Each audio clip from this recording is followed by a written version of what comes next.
É isso aí, alô você que está em casa, tudo bem?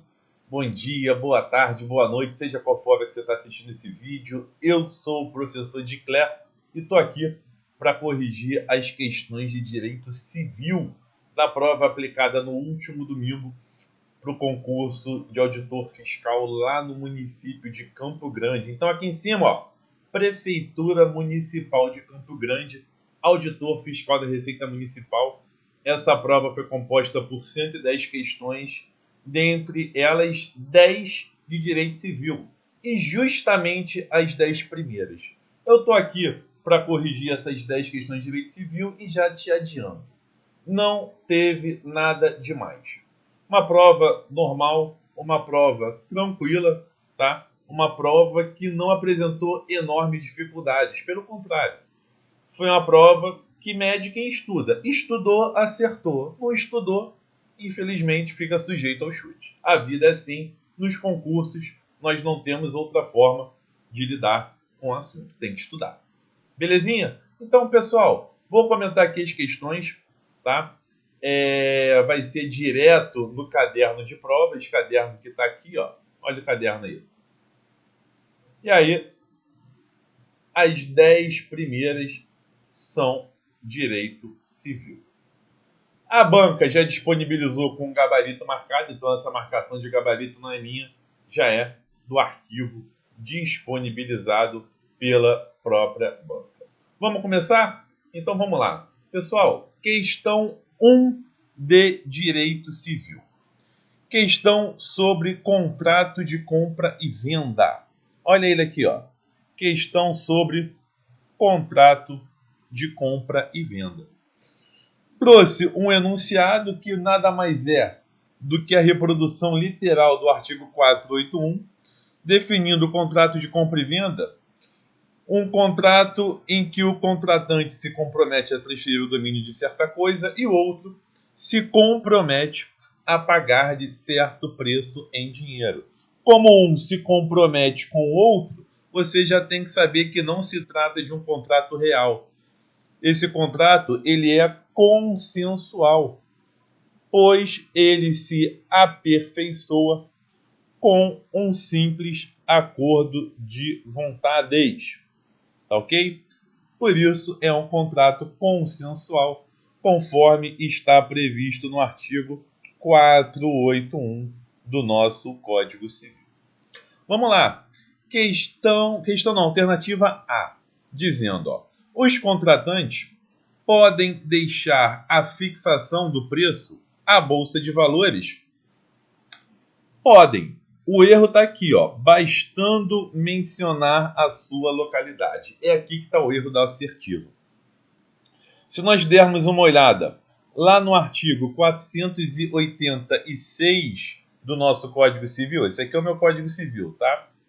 Então, lá no artigo 486, nós temos assim, ó, também se poderá deixar a fixação do preço a taxa de mercado ou de bolsa. Ou de bolsa. Então está aqui a possibilidade de se fixar o preço de um contrato de compra e venda e esse preço variar de acordo com a taxa de uma determinada bolsa de valores. Mas tem que ser definido o dia e o lugar. Em certo e determinado dia e lugar.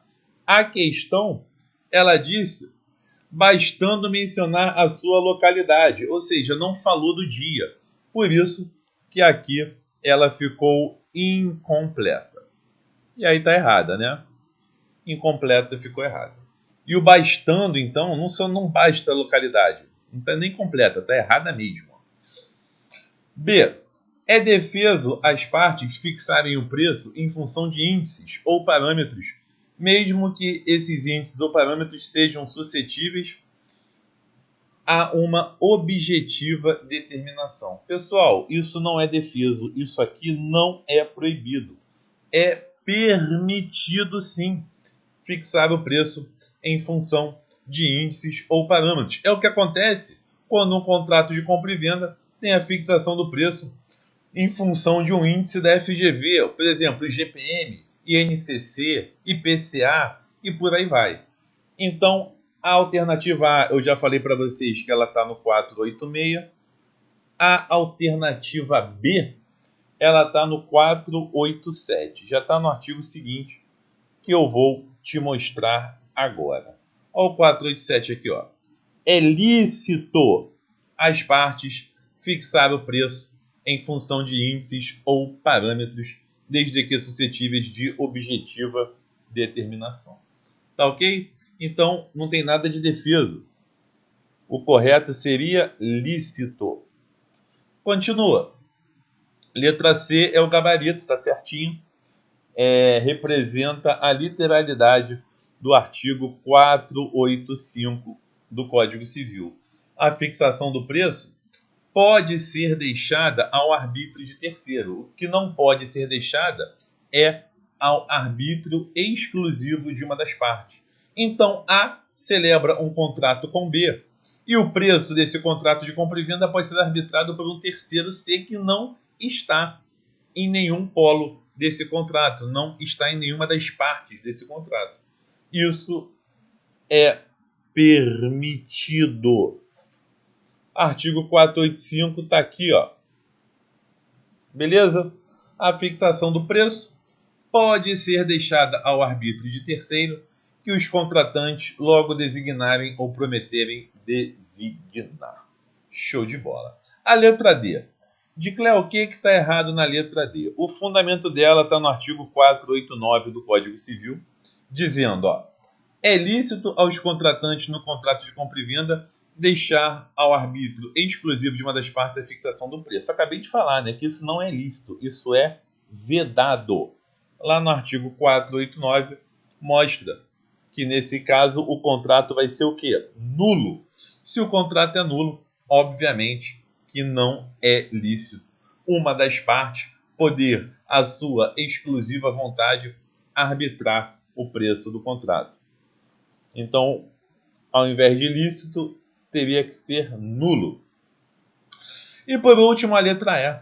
Convencionada a venda sem fixação de preço ou de critérios para sua determinação, se não houver tabelamento oficial, entende-se que uma das partes pode suprir a omissão e fixar um preço. Pessoal, se uma das partes suprir a omissão e fixar um preço, é a mesma coisa que esta parte estar arbitrando o preço, o que nós sabemos que é vedado. Então, qual é a solução que o Código Civil dá para esse caso? Se uma compra e venda ocorrer sem a fixação inicial do preço, o preço tiver que ser fixado posteriormente, nós temos o artigo 488 definindo qual é a solução desse caso. E ele diz assim, ó, convencionada a venda sem fixação do preço ou de critérios para sua determinação, se não houver tabelamento oficial, entende-se que as partes se sujeitaram ao preço corrente nas vendas habituais do vendedor. Ou seja, eu tenho aqui um costume chamado de costume segundo a lei, né? Secundum legem, ou seja, eu tenho um costume ajudando a definir o que a lei prevê. Portanto, essa questão, quando diz que uma das partes pode suprir, está errado, porque ela não pode. Gabarito da questão 1, letra C, nada demais. Questão 2. Sobre as diversas classes de bens previstas no Código Civil Brasileiro, analise as assertivas a seguir. E aí deu 5 assertivas pedindo para analisar quais que estão corretas. A assertiva 1, ela é verdadeira.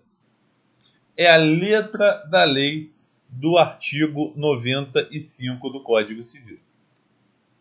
Letra da lei, sem tirar nem pôr. Tá?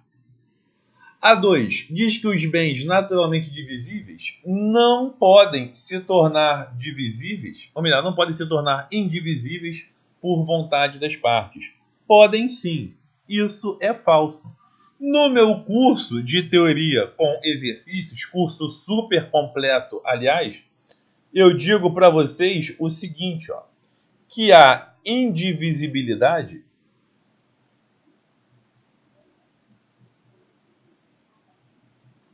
Espera aí que eu errei aqui, hein? Indivisibilidade, agora sim. Ela pode ser natural, é o que acontece com um cavalo. Não dá para cortar o cavalo no meio, senão ele morre. Essa indivisibilidade, ela pode ser convencional, quando as partes convencionam que aquele bem não poderá ser dividido, ou então pode decorrer de um preceito legal, preceito da lei. E aí nós temos a indivisibilidade legal. É exatamente isso que está no artigo 88 do Código Civil. Ah, de Cléo, quero ver. Então vamos lá. Artigo 88 do Código Civil. Cadê ele? Chegou. Olha o que ele diz aqui. Os bens naturalmente divisíveis podem se tornar indivisíveis por determinação da lei ou da vontade das partes. Então eu tenho a indivisibilidade natural, a legal, por determinação da lei, ou a convencional, que é pela vontade das partes. Tá ok? Mais uma vez o esqueminha aí para você, ó, do artigo 88. Consequentemente, está correta a afirmativa 2. 3. Constitui universalidade de fato a pluralidade de bens singulares que, pertinentes à mesma pessoa, tenham destinação unitária, letra da lei, literalidade do artigo 90 do Código Civil.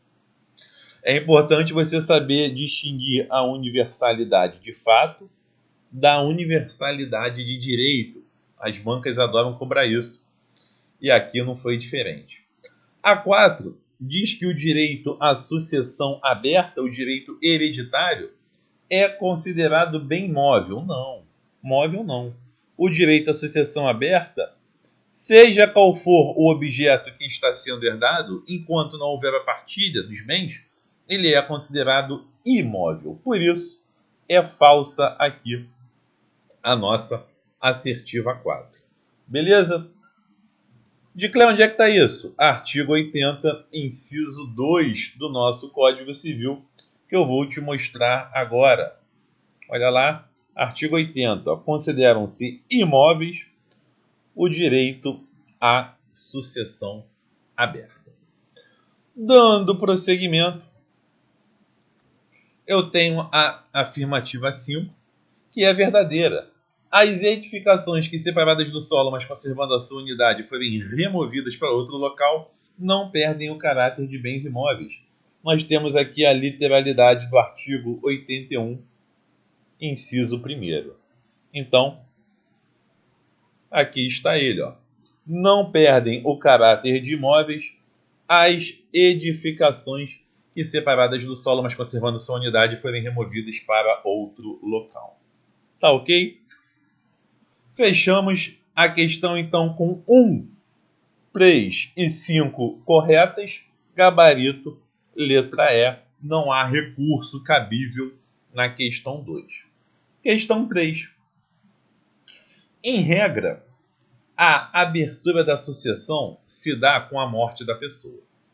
Entretanto, há alguns casos em que a morte não é dada como certa e provada. Com o intuito de solucionar esse entrave da ausência de uma pessoa, o sistema jurídico brasileiro admite a chamada morte presumida. Portanto, presume-se que a ausência significa, pelo menos temporariamente, a morte de uma pessoa, o que justificaria a abertura da sucessão em um primeiro momento de forma provisória. E a lei elenca um rol de interessados que podem pedir a declaração de ausência e a consequente abertura da sucessão provisória. Então, essa afirmativa, questão 3, ela trata do seguinte. Ó. A morte, no ordenamento jurídico brasileiro, ela representa o fim da personalidade jurídica. E, basicamente, nós temos a morte real, quando se tem ali o cadáver para atestar materialmente o óbito. E existe a morte presumida, em situações em que nós não temos certeza se o sujeito faleceu. A morte presumida, ela pode se dar sem decretação de ausência. Ela ocorre sem decretação de ausência nas situações previstas no artigo 7º do Código Civil. E ela ocorre com decretação de ausência, conforme previsão do artigo 6º do nosso Código Civil. Diante disso, o que você tem que saber? A morte presumida com ausência, ela pode ser exemplificada naquele marido que saiu para comprar cigarro e não voltou nunca mais. Então, nesse caso, para que ele seja declarado morto, tem que se passar por 3 fases.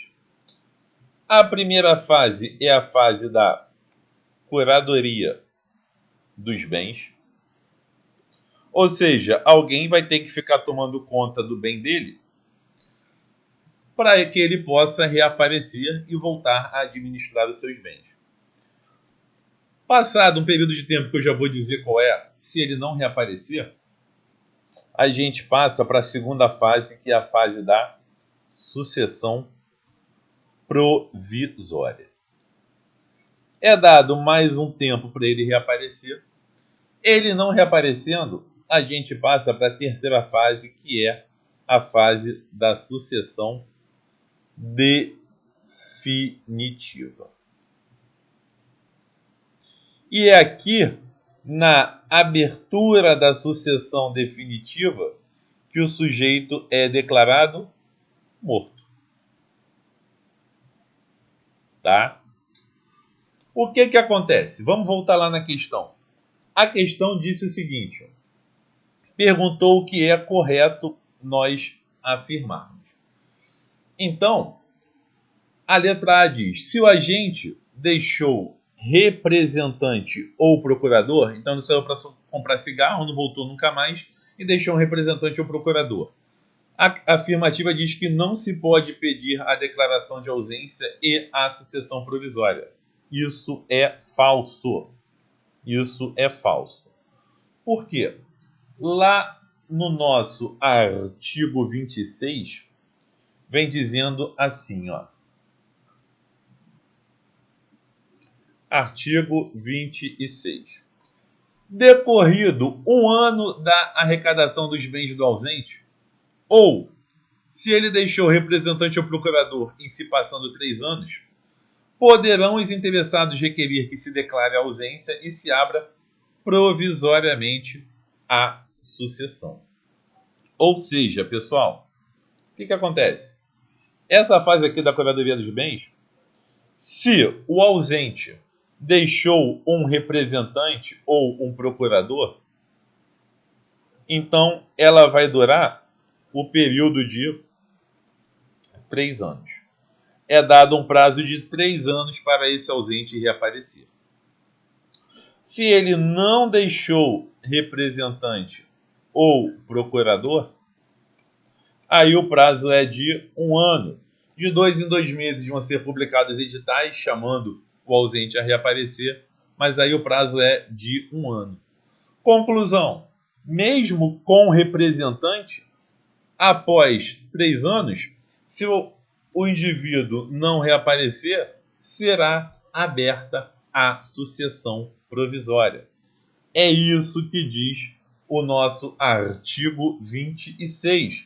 E justamente por isso que a alternativa A está errada, quando diz que não se pode pedir a declaração de ausência e a sucessão provisória se o ausente deixou representante do procurador. Se pode, mas vai ter que se esperar um tempo maior, que é de 3 anos. Beleza? A letra B de bola tem uma pegadinha malvada. Ela fala, ó, 10 anos depois da prolatação da sentença, que concede a abertura da sessão provisória, poderão os interessados requerer a sucessão definitiva e o levantamento das calções prestadas. Esse período aqui da sucessão provisória, ele realmente, em regra, ele é de 10 anos. Ele é de 10 anos. Só que, olha o que o artigo 37 nos diz. Artigo 37 do nosso Código Civil. 10 anos depois de passada em julgado a sentença que concede a abertura da sessão provisória, poderão os interessados requerer a sessão definitiva e o levantamento das calções prestadas. Ou seja, não é prolatação da sentença. A sentença tem que passar em julgado. Esse é o erro da alternativa B de bola, que é falsa. Tá ok? Então a A está fundamentada no artigo 26 e a B está fundamentada no artigo 37. A letra C fala do cônjuge separado judicialmente há menos de um ano, que ele pode pedir a declaração de ausência. Pessoal, isso é falso. O nosso artigo 25, ele diz assim, ó.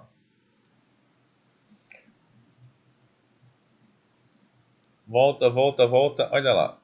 O cônjuge do ausente, sempre que não esteja separado judicialmente ou de fato por mais de 2 anos, antes da declaração de ausência, será o seu legítimo curador. Então, o cônjuge que não tiver separado judicialmente ou de fato há mais de 2 anos tem preferência para ser o curador e administrar os bens do ausente. E aqui falou em quanto? Falou em 1 ano, ou seja, está errada a letra C. A letra D fala, tendo decorrido 1 ano da arrecadação dos bens do ausente, pode-se pedir a declaração de ausência e a sucessão provisória. Realmente, 1 ano. Está aqui, ó, o prazo de 1 ano. É esse prazo aqui que está sendo cobrado na alternativa D. Onde que está escrito esse prazo, Edcler? Novamente, no artigo 26. Olha lá. Decorrido 1 ano da arrecadação dos bens do ausente. Aí pula para cá, ó. Poderão os interessados requerer que se declare a ausência e se abra provisoriamente a sucessão. Era isso que a alternativa D queria, né? Na verdade, ela pegou literal essa parte do artigo 26. Então, é o nosso gabarito, letra E. Regressando o ausente nos 10 anos seguintes à declaração da sucessão definitiva, será restituído em todos os bens existentes desde a ausência. Em todos, não. Está errado. O que acontece, pessoal? Olha só. Foi aberta a sucessão definitiva. O sujeito foi declarado morto. Mas, se no prazo de 10 anos após a abertura da sucessão definitiva, o sujeito ele ainda reaparecer, ele vai ter direito ao que restar dos bens. Porque nesse período aqui de 10 anos, os herdeiros, eles ainda não possuem a propriedade definitiva do bem. Nesse prazo de 10 anos, os herdeiros têm a chamada propriedade resolúvel, que pode terminar a qualquer momento dos bens do ausente. Tá ok? Então, isso está previsto lá no artigo 39. Cadê ele? Está aqui, ó. Regressando o ausente nos 10 anos seguintes à abertura da sucessão definitiva ou algum de seus descendentes ou ascendentes, aqueles ou estes haverão só os bens existentes no estado em que se acharem. Tá bom? Tá errada aí. A alternativa é falsa, como eu disse, com base no artigo 39 do Código Civil. Pessoal, questão de número 4. questão bem tranquila. A questão 4, ela trata do adimplemento das obrigações, direito das obrigações. Então, adimplemento das obrigações. Olha só, imagine que um devedor esteja devendo a um credor um carro. E aí ele fala para o credor, credor, não tenho um carro para te pagar. Mas eu tenho 3 cavalos. São cavalos de raça. Você quer ficar com os 3 cavalos no lugar do carro? O credor fala, realmente eu tenho uma fazenda, estou precisando de cavalo, então quero os cavalos. O que acontece aqui? A obrigação foi extinta com uma prestação diferente daquela que estava originalmente pactuada. Isso representa o Instituto da Dação em Pagamento. Instituto esse previsto no artigo 356 do Código Civil. Olha lá o nosso artigo 356. Vem dizendo assim, dação em pagamento. O credor pode consentir em receber uma prestação diversa da que lhe é devida. Então aqui, o credor ele concordou em receber 3 cavalos ao invés do carro. É justamente isso que está sendo cobrado no enunciado da questão. Quando um credor aceita receber prestação diversa da que lhe é devida originalmente. Portanto, questão 4, gabarito, letra A. Questão 5. Essa questão vamos analisar. Eu passei o olho rapidamente nela e, nesta minha passada rápida de olho, eu entendi que cabe recurso. Tá? Nesta minha passada rápida de olho nela, eu entendi que cabe recurso. Vamos analisá-la com calma para eu realmente confirmar se cabe recurso. Eu não analisei todas as questões antes de gravar esse vídeo, não, pessoal. Eu dei uma olhada rápida e agora estou corrigindo aqui, analisando junto com você, tá? Então peço a sua compreensão aí, a sua colaboração. Vamos nessa. Olha só. Questão 5. O Senado Federal, na qualidade de última casa para deliberação, em 16 de maio de 2018, aprovou o projeto de lei XXX de 2007. Show de bola. Então vamos lá. Fazer uma linha do tempo. 16 de maio de 2018. O que teve aqui? A aprovação do projeto. Então, houve a aprovação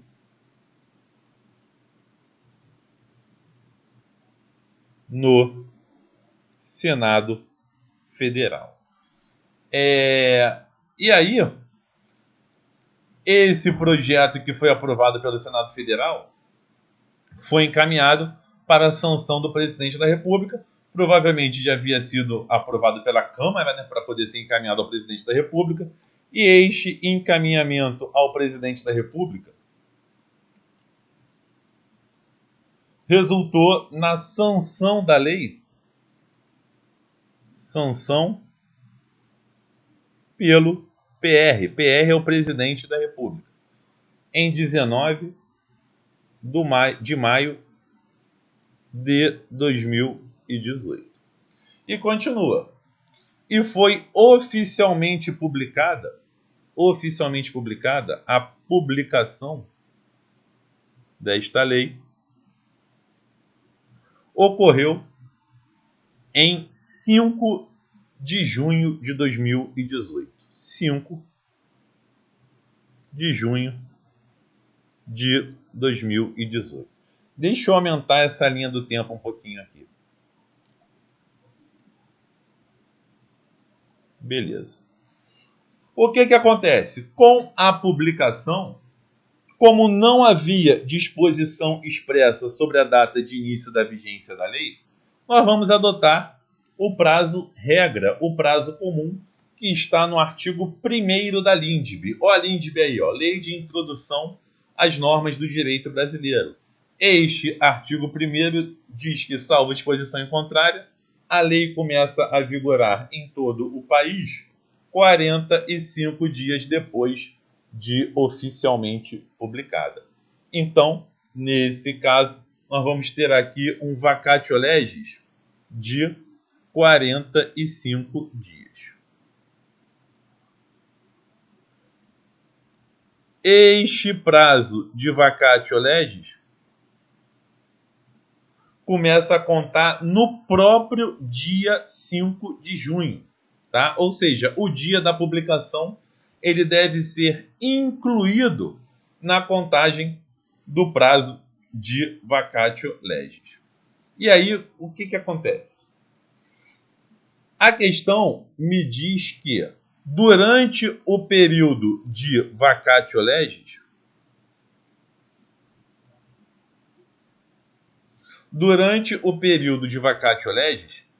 em 15 de junho, ou seja, 10 dias depois, aqui, ó, no dia 15 de junho de 2018.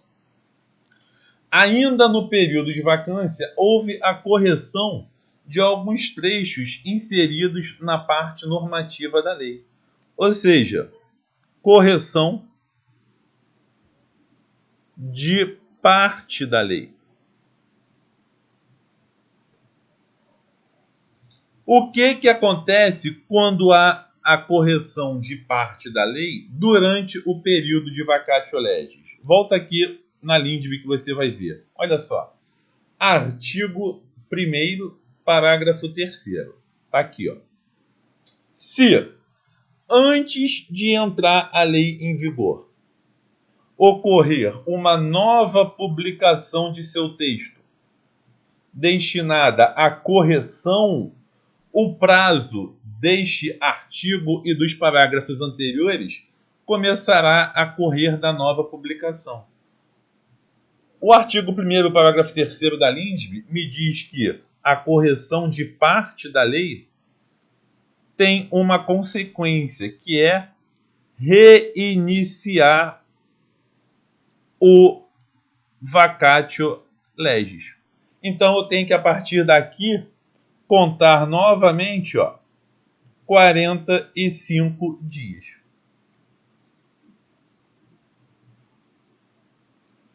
E aí, contado esse período de 45 dias,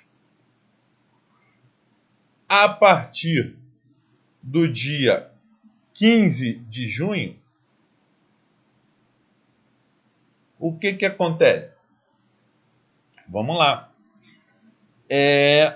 A questão ainda diz mais uma informação. Em 15 de junho teve a correção, mas a publicação desta correção não ocorreu no dia 15 de junho. A correção dessa publicação aqui, a correção dessa parte, ela foi publicada no dia 24 de junho, não havendo modificação das partes preliminar e final. Então, vamos imaginar o seguinte, essa lei tinha 3 partes: a preliminar,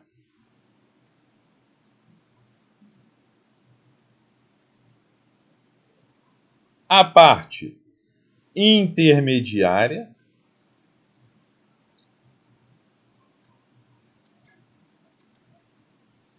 e a parte final. A parte preliminar, a parte intermediária e a parte final.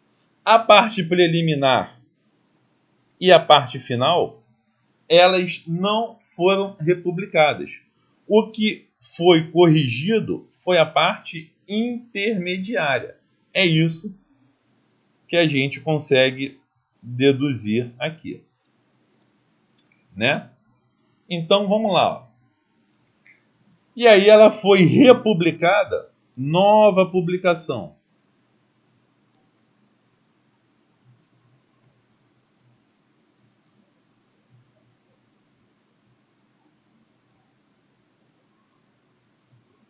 Ela foi republicada no dia 24/6/2018.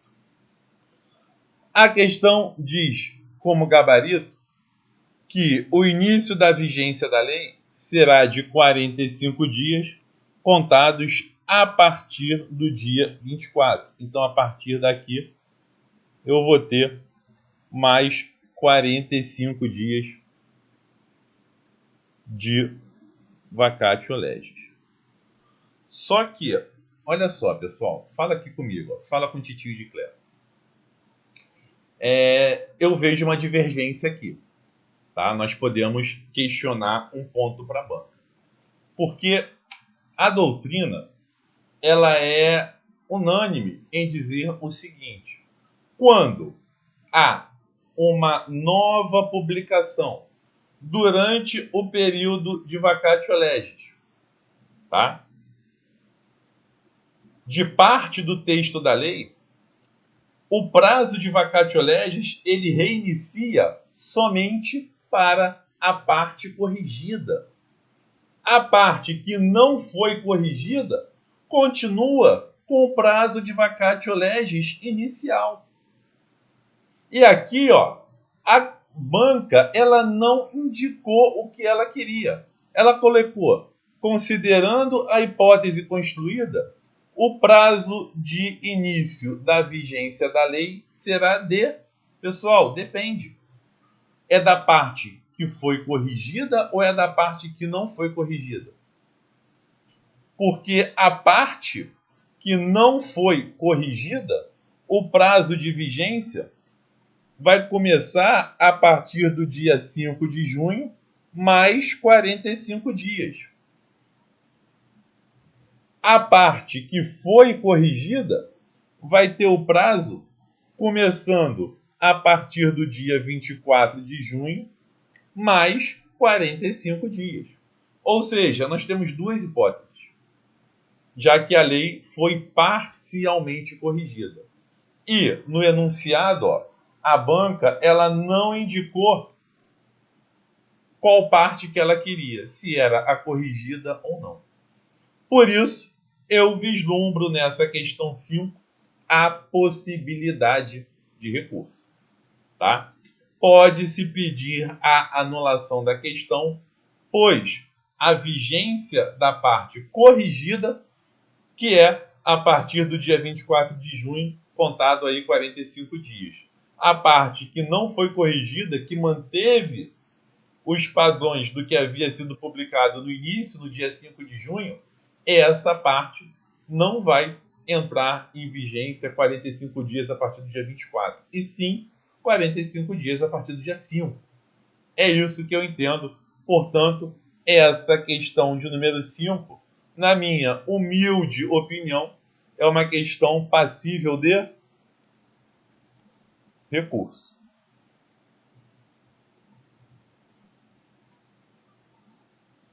Beleza, gente?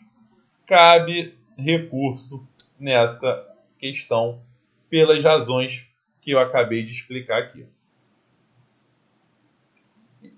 Eu escrevi recurso errado, né? Vamos lá, deu uma falhinha aqui na caneta, eu me enrolei. Vamos lá, ó o C aqui, e agora, beleza, recurso. Pessoal, tá explicado? Qualquer coisa, bota um comentário aí. Espero que a gente ganhe esse recurso. Fique à vontade para fundamentar com os pontos que eu mencionei aqui no vídeo. Tá? Questão de número meia dúzia. Vamos lá que a gente já está estendendo demais esse vídeo. A questão meia dúzia, ela é completamente literal. Tá? Ela pede o regime de bens do casamento.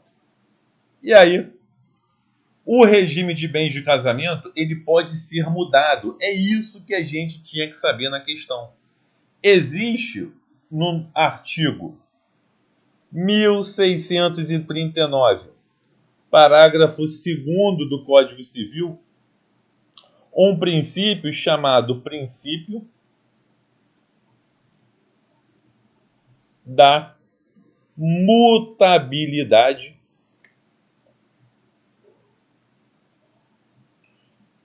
justificada. Princípio da mutabilidade justificada.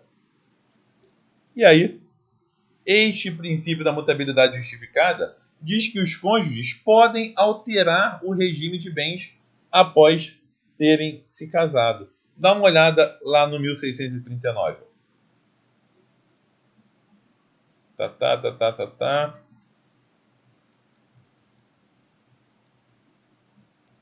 Chegamos. Tá aqui.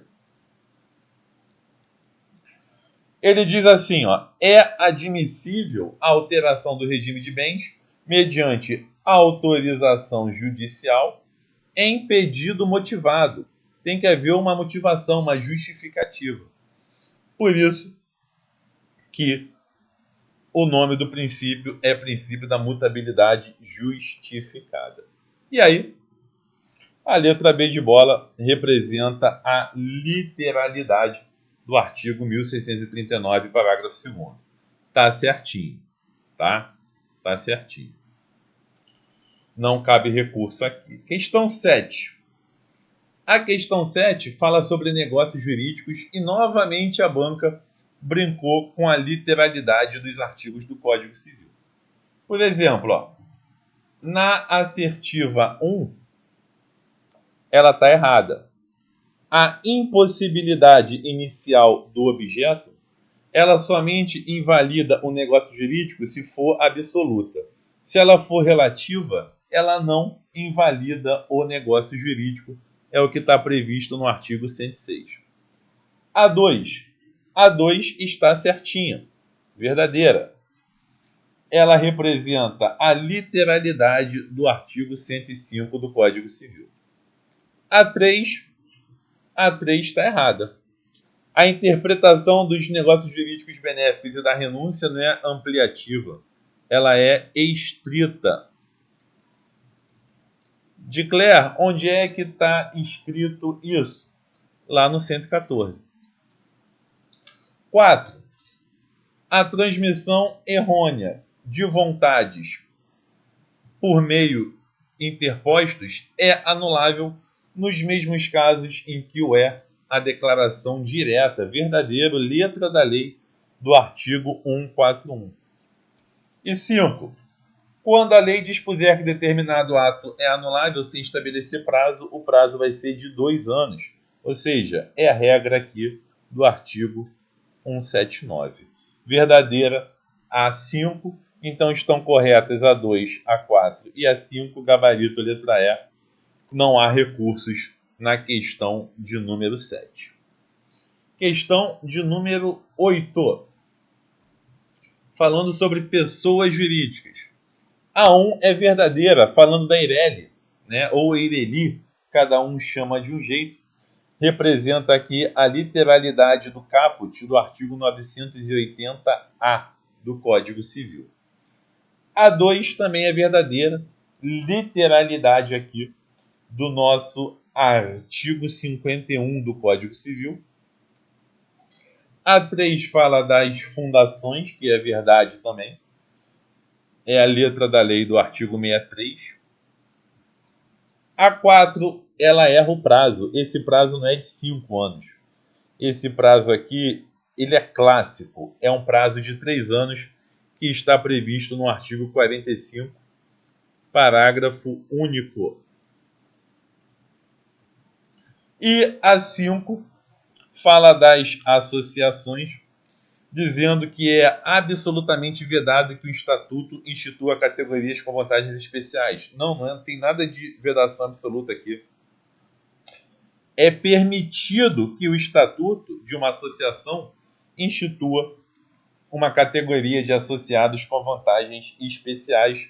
É isso que diz o nosso artigo 55.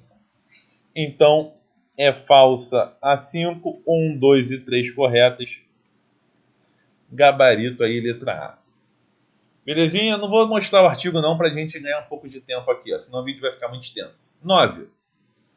A 9 é interessantíssima, pessoal. Ela diz assim, ó: é sabido que o direito de posse é disciplinado e consagrado pelo direito civil. No entanto, o possuidor ele pode encontrar resistência de terceiros ao gozo de sua posse.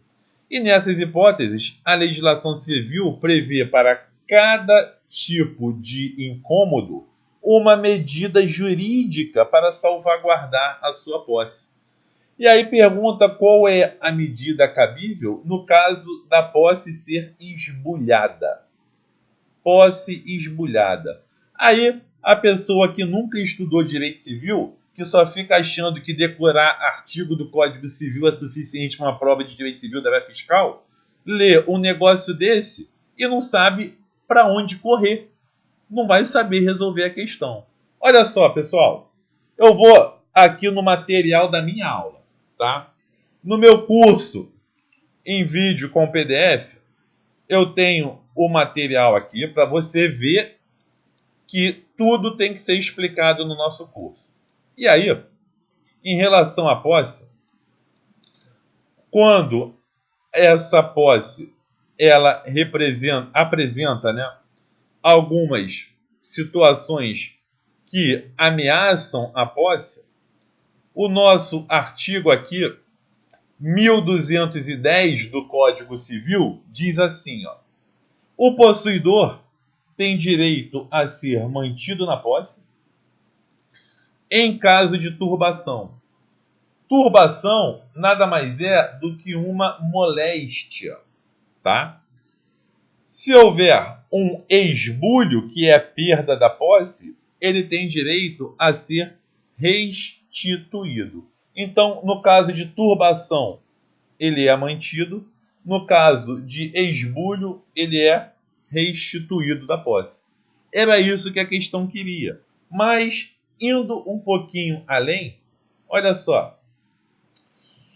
A perda da posse, o esbulho, ele é a consequência, né? É o que acontece depois de haver a turbação. É uma sequência. Tem a turbação e depois o esbulho. Se uma pessoa está prestes a sofrer uma turbação, a medida cabível é a medida de interdito proibitório. Esse esqueminha é o esqueminha do meu material, hein, pessoal? Por outro lado, após a turbação, se já tiver ocorrido a turbação, o sujeito tem direito a pedir uma manutenção da posse. Por fim, se já tiver ocorrido o esbulho, ele tem direito a pedir a reintegração ou restituição da posse. E foi isso que a banca cobrou. Eu achei legal mostrar esse esqueminha aqui do meu material para você visualizar essas ações que são chamadas ações possessórias, tá? A questão, então, com base no artigo 1210 do Código Civil, tem como gabarito a letra A, que é ser restituído na posse. Repito, olha só, pessoal, os concursos da área fiscal estão ficando cada vez mais difíceis, tá? Muita gente deixava algumas matérias de lado pensando que eram matérias secundárias. Direito civil é secundário, vou deixar de lado. Direito empresarial é secundário, vou deixar de lado. Não dá mais para fazer isso. Não dá mais. As notas estão ficando cada vez mais altas, então não tem como deixar nenhuma matéria de lado. Estude direito civil da mesma forma que você estuda direito tributário. Estude direito civil da mesma forma que você estuda contabilidade. Não dá mais para negligenciar nenhuma disciplina do concurso. Beleza? Quanto antes você começar direito civil, melhor, tá? Porque o nosso Código Civil ele tem mais de 2.000 artigos. Então, direito civil é um curso longo, é um curso extenso. Não dá para querer fazer um cursinho de 6, 7 horas, 8 horas após a publicação do edital, chegar na prova e gabaritar. Direito civil é uma matéria que tem que ser estudada com antecedência, antes do edital, tá? Pensa nisso, reflita sobre isso, que isso é importante. Atualmente, as médias para ser aprovado em concurso da área fiscal estão cada vez mais altas. Não dá para negligenciar nenhuma disciplina. Questão 10. Última questão aqui de direito civil. Sobre prescrição e decadência, de acordo com o que está previsto no Código Civil Brasileiro, analise as afirmações abaixo. Pessoal, questão clássica sobre prescrição e decadência. E aí, nas duas primeiras assertivas, eles cobraram a decoreba de prazos prescricionais. Meu Deus, de Cléber, eu tenho que saber a decoreba daqueles prazos prescricionais que estão nos artigos 205 e 206 do Código Civil? Mais ou menos. Você tem que mais ou menos saber a decoreba. Tá? Olha só. Artigos 205 e 206. O artigo 205 do Código Civil, ele diz que a prescrição, o prazo prescricional, se a lei não fixar um prazo menor, esse prazo é de 10 anos. O artigo 206 nos traz diversas situações diferentes, diversas exceções a essa regra de 10 anos. Ele traz o prazo de 1 ano. Ele traz aqui o prazo de 2 anos. E a única situação que prescreve em 2 anos é a pretensão para haver prestação alimentar. É o único que prescreve 10 anos. Então esse você tem que ter decorado. Tá bom? Em 3 anos, aluguéis cai bastante, enriquecimento sem causa cai bastante, reparação civil cai bastante. Esses 3 aqui caem bastante, você tem que saber que eles prescrevem em 3 anos. Em 4 anos só tem um caso, que é a pretensão relativa à tutela, a contar da aprovação das contas. 5 anos, nós temos aqui mais 3 casos. O principal deles é o do profissional liberal. Para cobrar uma consulta que não foi paga, o dentista, que é um profissional liberal, ele tem um prazo de quanto? De 5 anos. E isso foi cobrado aqui na questão de número 10. Olha só, prestação alimentar. É o único de 2 anos, então você tinha que saber. Tá? Tutela. É o único de 4 anos. Então, você tinha que saber que a 1 é falsa e que a 2 é falsa. Sabendo que a 1 é falsa, você elimina a A, a C e a E. Sabendo que a 2 é falsa, você elimina a letra B e já chega no gabarito, que é a letra D de dado. Só matando essa decorebinha aqui de prazo prescricional. Mas eu vou concluir a questão. A 3 é verdadeira porque ela está representando a literalidade do artigo 211 do Código Civil. A 4 ela é verdadeira também porque ela representa a literalidade do artigo 204, parágrafo 2º do Código Civil. E a 5 é verdadeira representando a literalidade do artigo 206, parágrafo 3º. Esse prazo de 3 anos aqui, esse está correto. Tá? Esse está correto. Mas, sabendo a 1 e a 2, que as duas eram falsas, você já conseguiria matar a questão. Ou seja, pessoal, encerramos aqui a correção da nossa prova de Direito Civil do ISS Campo Grande. Cabe recurso na questão 5 pelos fundamentos que eu falei. Espero que a banca seja coerente e acate esse recurso. Tá? E se você está precisando de algum curso de Direito Civil, um curso completo para estudar Direito Civil de verdade, parar de ficar enrolando, parar de ficar estudando superficialmente, pegar uma prova de Direito Civil e arrebentar, me procura nas minhas redes sociais. Eu tenho cursos espalhados aí em vários lugares, mas querendo alguma indicação é só me procurar nas minhas redes sociais, Facebook, Instagram, né? Meu canal do YouTube. Estou na área para o que puder ajudar. No mais, espero que eu possa ter sanado alguma dúvida a respeito dessa prova e colaborado ainda mais com o seu estudo. Muito obrigado pela sua atenção. Gostou do vídeo? Curte aí o vídeo, se inscreve no canal que vai dar tudo certo. Um abraço do professor Dicler e bons estudos.